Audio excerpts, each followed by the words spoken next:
Kaliwat kanan ng groundbreaking at turnover ceremony ng Ministry of Basic, Higher and Technical Education sa mga itatayong paaralan at madrasa na naglalayong palawakin ang access sa dekalidad na edukasyon sa rehiyon. Ang kwentong programa sa edukasyon mula kay Jan Garcia. Sa layuning palawakin ang access sa dekalidad na edukasyon sa rehiyon, isinagawa noong October 16 ang groundbreaking ceremony para sa pagtatayo ng dalawang palapag na may 4 na silid-aralan na public madrasa sa Barangay Tubig, Indangan, Simunul, Tawi-Tawi. Ang nasabing proyekto ay pinondohan sa ilalim ng Special Development Fund 2021 na may kabuuang halaga na 8,677,500 pesos and 33 centavos.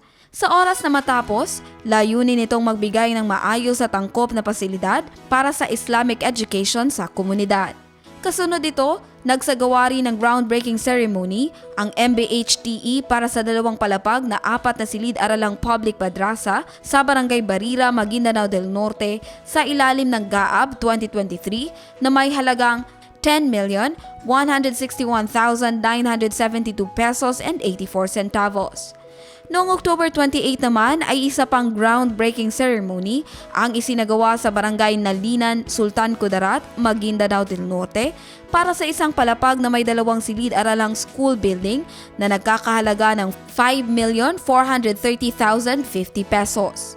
Samantala, noong October 24 naman ay isinagawa rin ang turnover ceremony para sa mga bagong ayos na silid-aralan sa Muhammad Integrated School sa Cotabato City.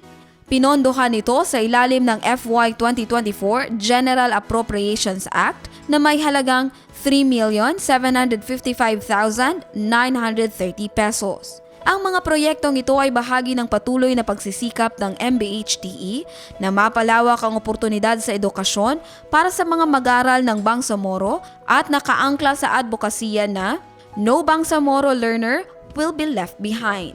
Jan Garcia, iMinds, Philippines.